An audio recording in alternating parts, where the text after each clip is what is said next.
Days of Our Lives, spoilers preview video for the week of August 4 to 8, reveals that E.J. DiMera will demand a mistrial while Sarah Horton Kyriakis kisses Brady Black. Sammy Brady will also make a comeback and delight Marlena Evans in the process. Duel's weekly promo begins with E.J. ranting about Belle Black's major conflict of interest and calling for an immediate mistrial. Days spoilers say Belle will find E.J.'s complaint absurd since he previously pressured her to serve as prosecutor on this case. Besides, if Belle's got a conflict of interest as Johnny's aunt and E.J.'s love interest, then things are just as messy on E.J.'s end since he's Johnny's father and is dating Belle. Since we know the trial will move forward, Paulina will eventually take the stand and admit Johnny said his father got what he deserved. E.J. will do his best to spin that and will keep pointing the finger at other suspects. Other Days spoilers say Anna DiMera will give Tony DiMera updates on Susan Banks, claiming that Stefano DiMera is alive. Tony will chuckle like that's impossible news, but he may know more than it seems.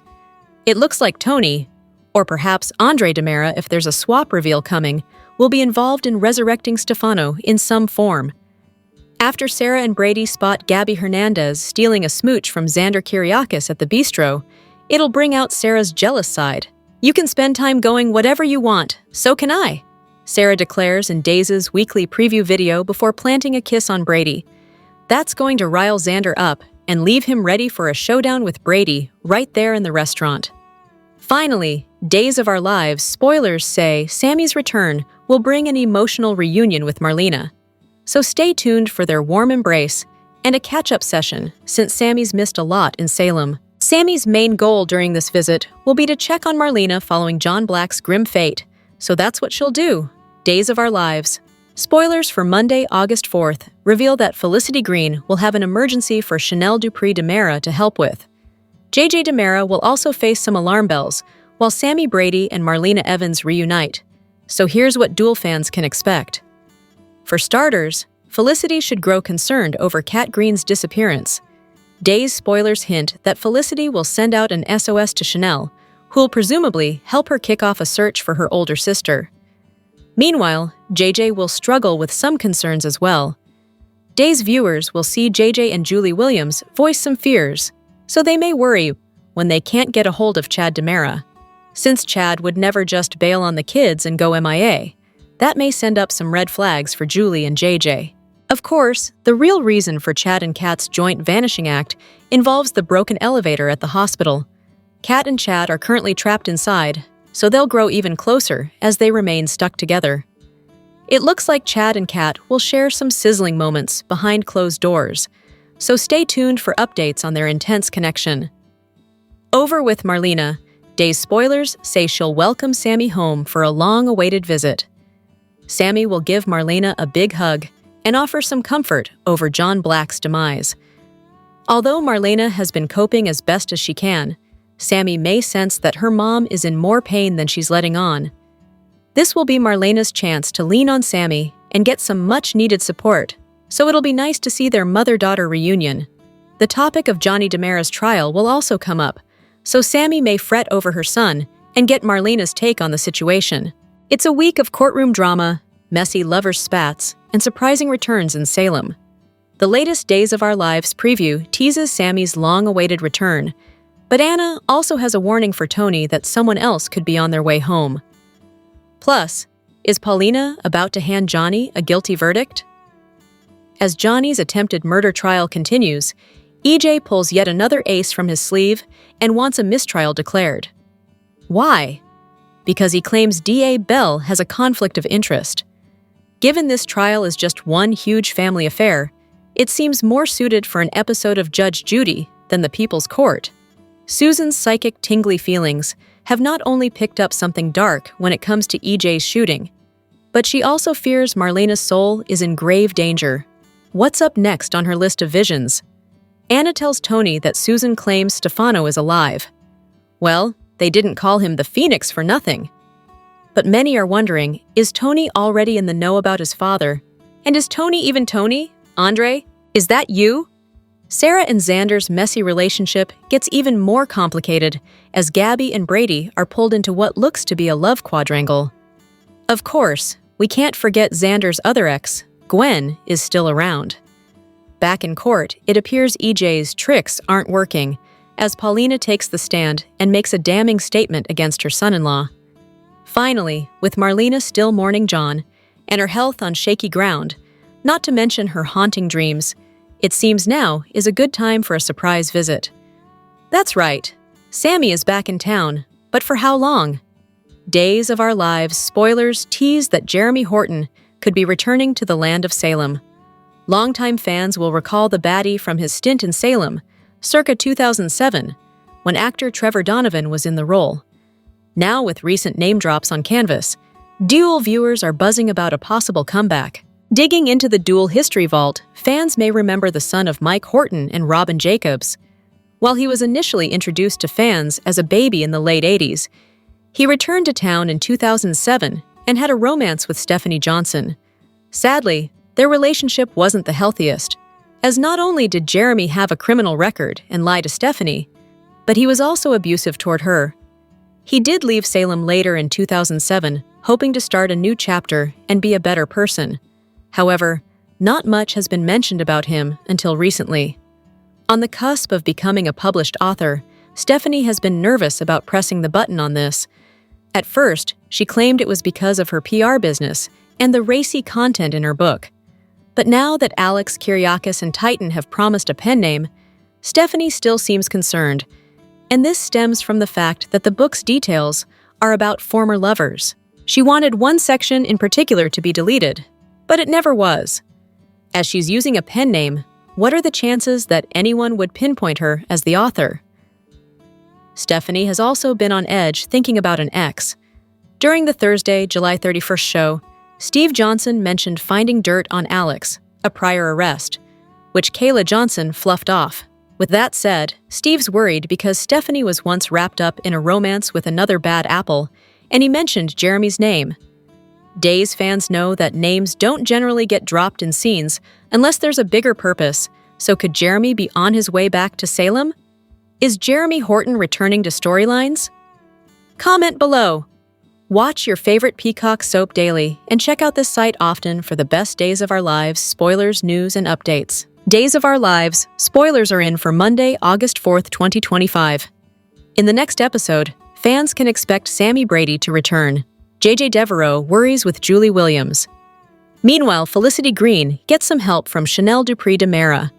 Keep reading, and let's talk about what is coming up in the Peacock soap opera. Let's begin with Sammy's upcoming return. Just expect her back for this episode for right now, but she will reconnect with Marlena Evans. Sammy will feel terrible for not being able to make it for John Black's funeral. At the same time, Sammy and John didn't exactly have a great history. Sammy also has a tendency to make everything about herself, so I'm not sure how supportive she would have been anyway. In any case, the mother and daughter will share some special moments. Don't worry though, Sammy will be back again in November 2025. Kat Green and Chad DiMera's moment. Over in the broken elevator at University Hospital, Chad DiMera shares a close moment with Kat. The blonde mentioned that Felicity went to the movies with her boyfriend, Todd. The young woman guessed that nobody would notice she was missing for a few hours. However, with nobody realizing they are stuck in the broken elevator, Chad and Kat will have to pass the time somehow. Felicity Green's trouble days of our lives. Spoilers for Monday, August 4th. Reveal that Felicity will get into some kind of trouble or need help. With nobody realizing that Kat is stuck in an elevator, Felicity might worry that something has happened to her sister. After all, something happened to their parents, and that could put Felicity on edge. Days of Our Lives spoilers for Monday, August 4th suggest some major moments in Salem as a new week kicks off. There are two worry warts with major concern, while someone helps a friend, and an emotional reunion takes place. What's set to go down on Monday? Time to find out. Days of Our Lives spoilers for Monday, August 4th reveal that Felicity Green will need help, and thankfully, Chanel DiMera will be along to assist her friend. What could this be about? Well, as her guardian and sister, Kat Green is stuck in an elevator with Chad DiMera. Felicity may need help getting home or to be comforted if she's concerned about Kat's situation. Good thing Chanel will swing by for the save. Speaking of worry, JJ Devereaux will have anxiety about a situation, along with Julie Williams. What's this about? Could it be about Chad and Kat being trapped, or something else? Both are still very close to Chad, and they won't like the idea of him being stuck with Kat in any fashion. This could cause them to worry. In other related news, Kat and Chad share a close moment. In the panic and stress of being confined, the two share a lip lock, or more. This is the land of soaps, where anything is possible. Lastly, Days of Our Lives. Spoilers for Monday, August 4th hint that Sammy Brady and Marlena Evans will share an emotional reunion. As the two ladies haven't seen each other since John Black's passing, they won't only have a lot to catch up on, but a lot of tears to share. John and Sammy had a complicated relationship, but there was genuine father-daughter love between them. It'll be nice to see Sammy and Marlena together, supporting one another during this challenging time. With that said, why is Sammy in Salem again? Overall, it was kind of a lackluster week on Days of Our Lives. The trial of Johnny DiMera began, and Belle gave it 100%. I have to say, because I like Johnny as a character, her working hard to prosecute him irritated me. But I realized she was just doing her job. EJ realized the same thing. He pulled strings to get her to be the prosecutor because he knew she would be fair. But I think he secretly hoped that she would go easy on Johnny. EJ was surprised at how determined she was in her prosecution, and she had to remind him that it was her job and he was the one who put her in that position. It was brilliant of EJ to tell the jury not to judge Johnny for the sins of his father. He was able to insinuate that people don't like him for some of his misdeeds, and that was a great way of planting the seeds of doubt in their minds. It was also cool to see EJ and Belle spar in the courtroom. But he's doing a great job, and hopefully, he'll be able to cast enough reasonable doubt on the case. Amy was super mean to Sophia. Is the young woman's drastic decision to give the baby to the fire department anonymously and pretend she gave it up for adoption something that people will debate about? Sure. But Amy's words were uncalled for. Sophia finally let her have it and explained her point of view in a truly touching scene. Rachel Boyd should be praised for her excellent performance as Sophia this week. She gave an impressive and powerful speech. And the big news of the week was Susan Banks sensing Stefano's presence. Heck, even Rita sensed it when she walked into the living room. Susan was all over the room, trying to hone in on what she was sensing, which leads me to believe that whatever vessel is containing Stefano's consciousness is most likely below the living room in one of the secret chambers. And Sarah and Xander admitted that they still loved each other, but they can't figure out how to get past their issues. Xander needs to suck it up and go to anger management classes. However, he's got Gwen in his ear like a tiny devil on his shoulder, telling him to be a bad boy again. That can only lead to disaster, so Xander better stay on the straight and narrow. Sarah brought up something that I thought was a loose end. She asked why Sophia would fly somewhere so close to her due date. I always thought pregnant women shouldn't fly if they're nearing the end of their term because of the pressure. I looked it up, and it turns out that as long as the woman is healthy, cabin pressure or radiation exposure from flying doesn't harm them. However, airlines chose to put that rule up for pregnant women because if they're late in their term, the chances of going into labor while in the air increase exponentially. This would create a lot of risk for the woman, the baby, and the crew. I still don't understand why Sophia claimed the baby was a girl when everyone knew it was going to be a boy. But did everyone know? Sarah knew. She figured it out and was suspicious because Sophia supposedly gave birth 2 days before her examination, but her uterus was contracted as if she had given birth over 2 days ago, which she did. I just don't get Sophia's reasoning. Rafe told Kat that both the ISA and FBI think EJ is up to something nefarious. It was obvious that he wanted to make money from the Versivics, but clearly there's something more at play here. But what could he be up to? Rafe hilariously said that perhaps EJ bought the hospital so he could shake loose change out of its couches. We should probably have a section here where we take bets on what EJ could be up to. Just kidding. Kayla was telling Steve about EJ's budget cuts at the hospital, noting that there are no longer fresh fruits and vegetables in the cafeteria. A shocked Steve asked, So what are they serving instead? Deep-fried gruel? Gruel is a kind of cereal that's historically been common among peasants and in workhouses in England. It was this bare minimum kind of meal. It has become famous because of Charles Dickens's novel, Oliver Twist. Gruel is a symbol of neglect and poverty, and when Oliver dared to ask for more, it became an iconic moment of desperation. After that, the meal became a symbol of deprivation and social injustice. Tony was questioning why Dimitri hadn't divorced Gwen and taken back his fortune by now. Then he stated, "Well, I guess you don't want to look a gift horse in the mouth." She said she never understood that phrase, but he felt she knew full well what it meant. The phrase means you shouldn't criticize a gift, even if you don't like it.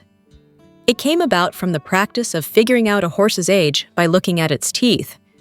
If someone gives you a horse as a gift, it's kind of rude and unnecessary to check for that. It's been traced back to Saint Jerome in the 4th century and was later popularized in English proverbs. Julie asked Foster to recommend a book on grief for her that she wanted to buy for Marlena. He said, "Well, it sounds like she might respond to a memoir. Isabelle Allende's The Sum of Our Days or Joan Didion's A Year of Magical Thinking." Allende's book chronicles how she dealt with the tragic death of her daughter, while Didion's book is an adaptation of her play about how she dealt with the deaths of her husband and daughter. This week is actually a motion sequence of the week, more than it is one shot, as Susan Banks was reaching out with her powers to sense Stefano in the DiMera living room. Chad felt awkward as he tried talking to EJ. Susan was all over the place, even sliding across the back of the couch and finally ending up on the table lamp. Pretty hilarious. This week, Tony is wearing a bold mustard yellow suede jacket. It looks as if it has a soft, matte texture typically used on suede, with lapels that are notched, a chest pocket. And on both sides are flap pockets. The yellow creates a very stark contrast with his dark shirt. It's got a very dramatic vibe, and because Tony's outfits have been so sharp lately, it stays in line with my theory that he's really his evil twin, Andre. Julie shows up in Horton Square and bumps into Gwen and says, "Hello, Gwen." Gwen was astonished to see her wearing the necklace, so Julie continued, "Really, it does look better on me than on you, don't you think?" Julie warned Gwen that if she went after her family, she'd finally get what she deserved. Gwen hilariously retorted in a Cockney accent, "Oh no! And what's that? I won't be able to hang a little special ornament on the Horton family tree while we all stuff donuts down our gullets?" Unexpectedly, the local bookstore owner, Foster, came around the corner and yelled at Gwen, "Oh, put a sock in it!" Gwen was shocked, saying, "Excuse me?" Foster continued, "You're standing near my bookstore, and I've been listening to you caterwaul for the last 10 minutes. Now, why don't you give us all a break and hit the bricks?" She asks, "Hit the bricks?" And he clarifies, "Get the hell out of here." Kayla was talking to Steve and complained that her office was so hot, she could pour water on coals in it. Steve replied, "Sweetness, you know that any room you're in is hotter than a sauna." Gwen walked into the mansion, and Tony offered her a drink. "Yes, that one will do," she said, and yanked the one out of his hand that he'd just poured for himself. He replied, "Oh, well, at your service." Julie asked Foster what was going to happen to the store and stated, "Well, you know this could be turned into a chicken wing franchise or a pot shop. They're springing up like weeds." She caught herself, realizing she'd punned, and groaned. "I remember you telling me about a particularly adventurous book club meeting you had when someone broke into the pot donuts," he hilariously replied. Chanel asked Johnny how the court went, and he replied, "Well, let's see. My father raked my grandpa Roman over the coals. My Aunt Belle eviscerated me in her opening statement. But other than that, yeah, smooth sailing.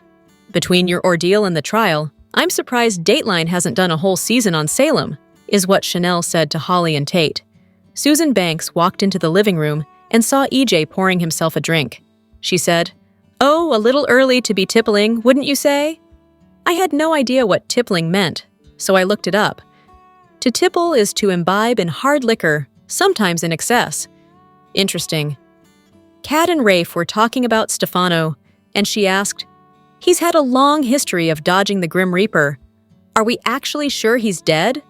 Later, Susan Banks said to Chad and EJ, "Stefano DiMera lives, and that's very, very bad." Gwen said to EJ about Susan, "I didn't realize speaking with the dead was part of her skill set as a medium." There were two reactions that were worth noting here this week. The first was Susan feeling Stefano's presence strongly.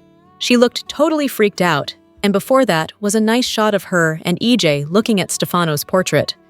The second one was also with Susan Banks, but was EJ's reaction to her antics. After Chad left, while Susan Banks was doing her psychic sweep of the living room, EJ just had a hilarious look on his face, like he just didn't know what to do with her. I think they might be trying to pair Julie up with the bookstore owner Foster. He says he's selling it so he can go live with his family, but they did have some chemistry. I think that she might end up buying the shop from him and running it herself. That could make for a cool new setting where you could have wacky customers coming in all the time. Veteran British actor Miles Anderson plays Foster. I loved how Marlena was totally open to the fact that Susan Banks has psychic powers. It validates her abilities, and it's not much of a stretch considering Marlena's been possessed by the devil a couple of times. I could watch a whole show with Susan Banks as the main character. That could be hilarious. Speaking of which, I think it's funny that whenever someone refers to her, they use her full name, Susan Banks. It's like Charlie Brown. Except for the times that Peppermint Patty called him Chuck, everyone else uses his full name. I guess those kinds of names roll off the tongue easily. Plus, alone, Susan is kind of boring, but Susan Banks has a nice ring to it. Stephanie admitted that some of the steamy scenes in her book were drawn from real life. As such, she worried that an old boyfriend might recognize one of those scenes. She was literally panicking over it. If it was that concerning, she shouldn't have put it in there. Or she should have altered it enough that it was unrecognizable. It's highly possible Tony is really his evil twin Andre, so it will be interesting to see how that plays out. Julie and Foster getting together might be really sweet. She needs some happiness since Doug died. I want to see Susan Banks solve EJ's shooting with her powers. That would be super cool. And with these Marlena flashbacks of the Queen of the Night, when are they going to get past the same ones? They keep replaying the same clip over and over. You would think that each time it played, it would get further into the story.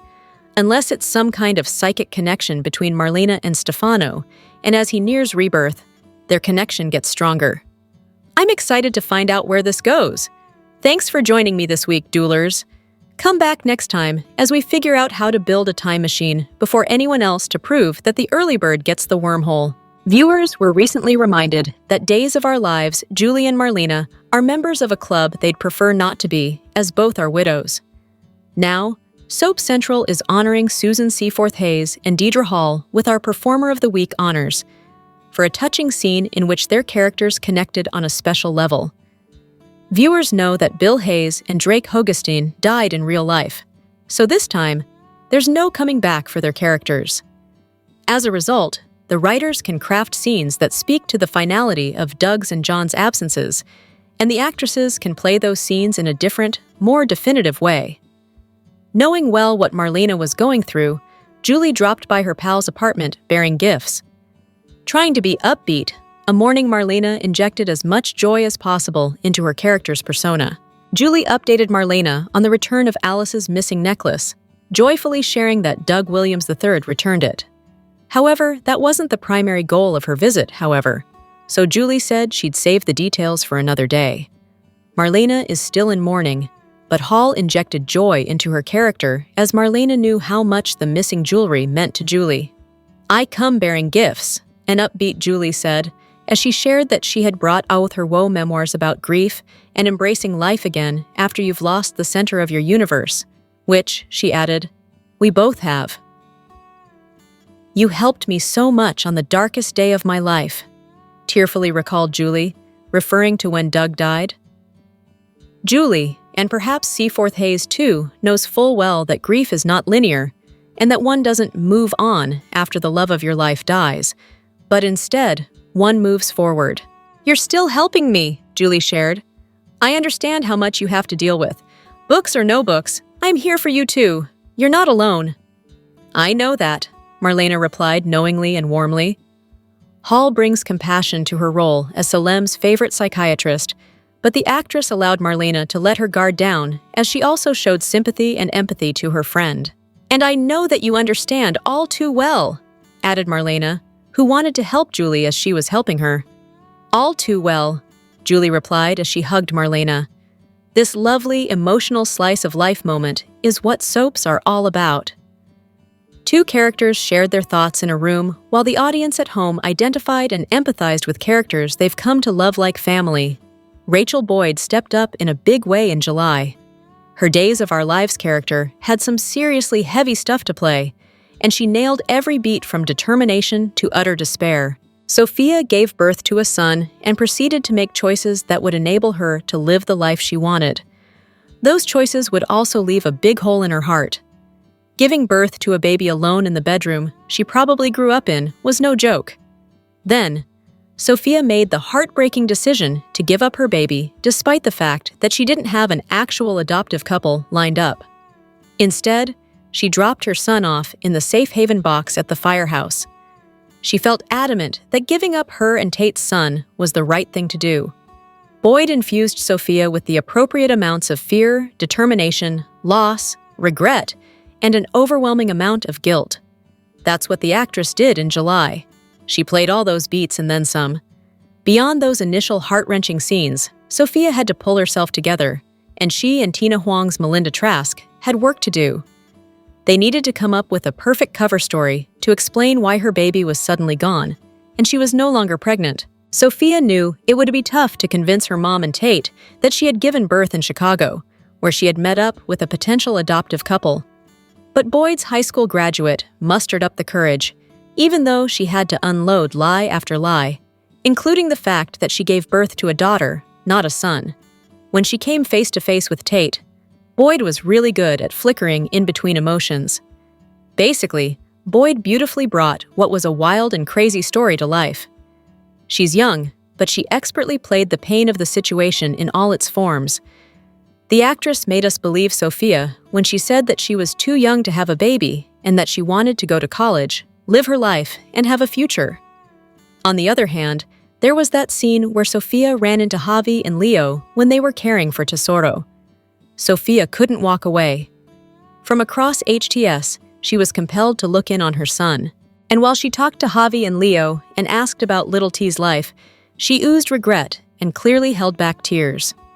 Boyd's performance wasn't over the top. Her Sophia was subdued in her devastation, but very clear about her motivations. And while Sophia feels bad that she has dropped a bunch of lies in Tate and Amy Choi's laps, she isn't coughing up the truth anytime soon. The actress has really sold us on this story and gave our favorite Days performance in the month of July.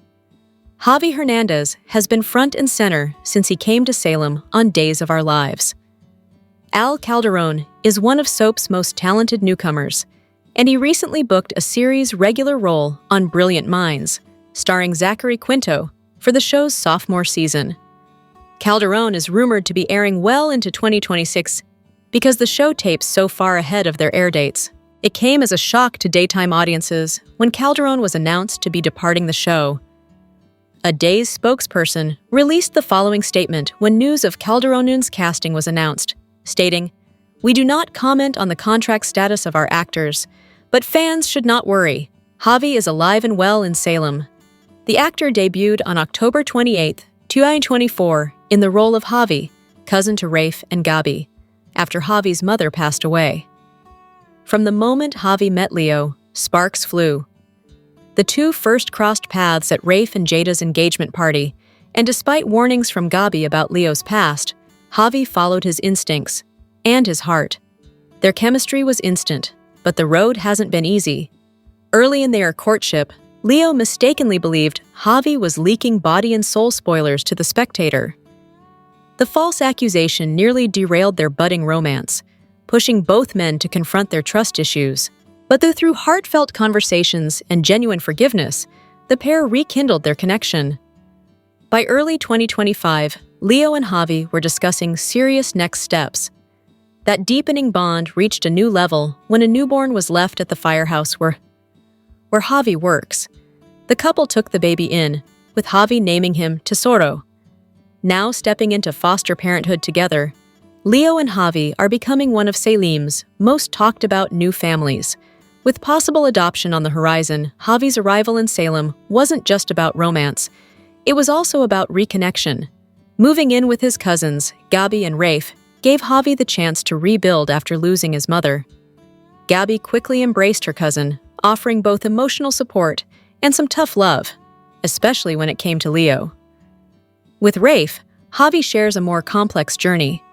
Tension surfaced when Javi learned their mother had left a family heirloom to Rafe instead of him. The emotional moment forced both men to open up about the past, forging a deeper, more honest relationship.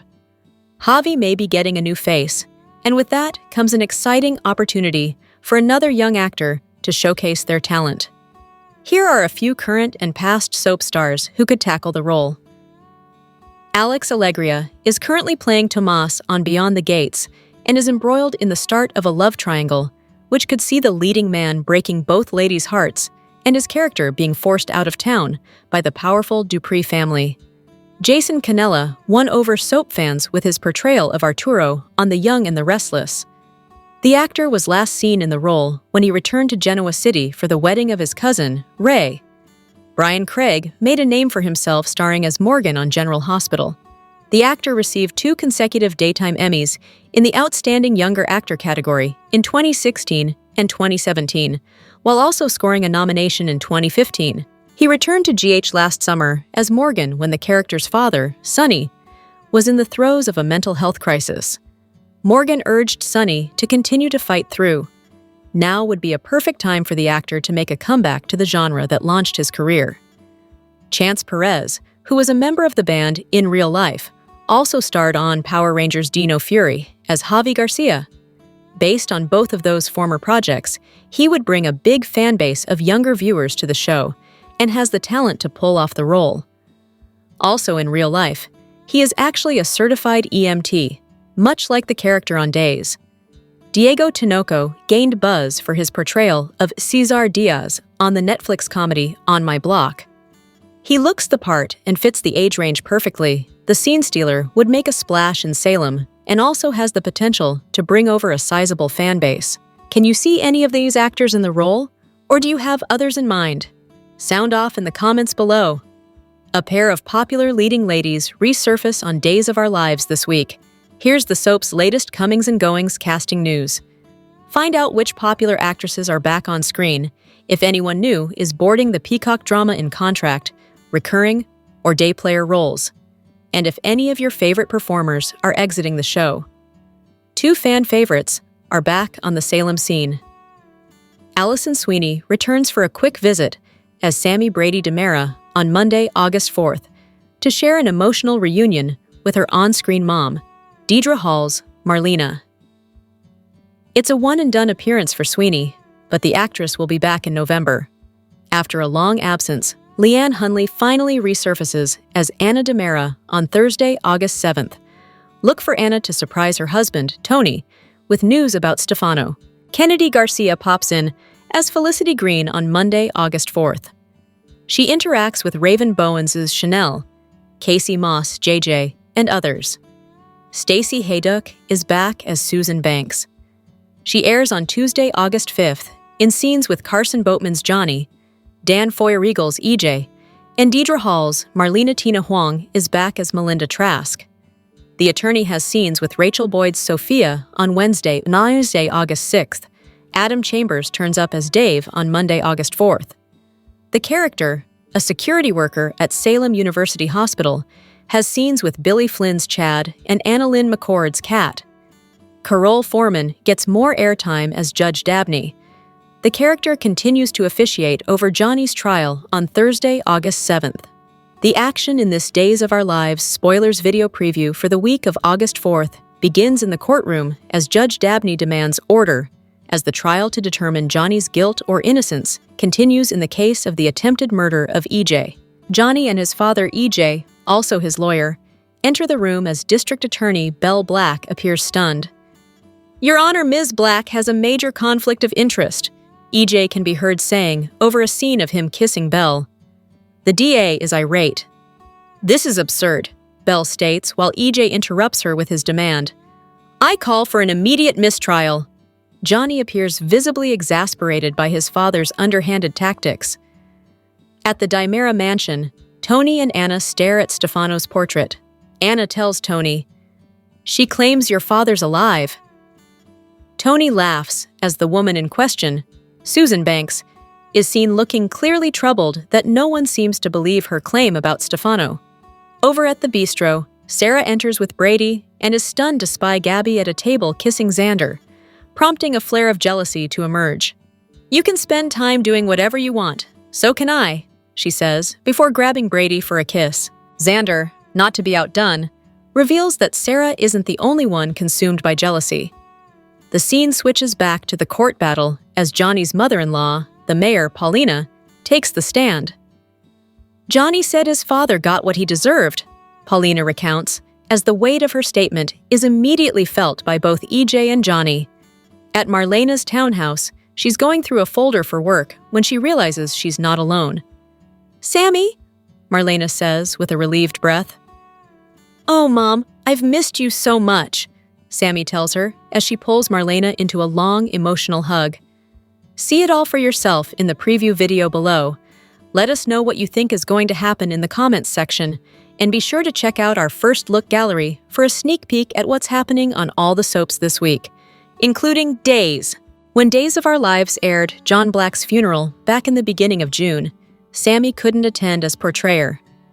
Allison Sweeney was unable to be on set when the episodes were taped in the fall of 2024.